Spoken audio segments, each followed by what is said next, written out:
Now, to understand write-offs, we first need to understand work in progress. So what is work in progress? Put really simply, work in progress is work done, not yet invoiced. Now, there's an equation we can use to look at work in progress as well. So very simply, it's work done, not yet invoiced, but we can look at work in progress over a period. So in a period, we'd have opening work in progress for the period. We can add time, which has got a billable value to it in the period.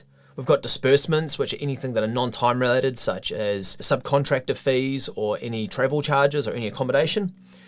We've got invoiced, we've got our net write-ups, and that gives us our closing WIP. So if we take all of these values and add them together, we arrive at our closing WIP, noting that invoiced is recognized as a negative. And that's because when we create work in progress, that's positive, and when we reduce it with our invoices, that's represented as a negative. So let's look at an example here for April 2026. Let's say that we open the period with no work in progress and then we add $600 of time to this job. Now that could be 3 hours work at $200 an hour, giving us $600 of work in progress. So it gives us closing WIP of $600, right? All makes sense. Now in May, what would our opening work in progress be? $600, that's right. Let's say we add $200 of time to this job, we'd now have $800 of work in progress. All makes sense? 600 plus 200 gives us 800. Now, let's say we invoiced $1,000 for this job.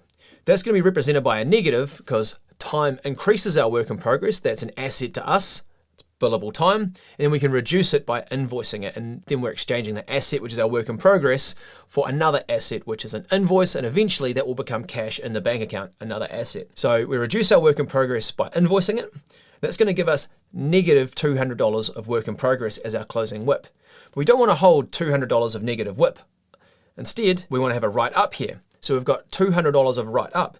So if we take the 600, add 200 and subtract 1,000, and then we add our $200 of write-ups in, we'll arrive at 0 work in progress. And that's going to be the life of this job here.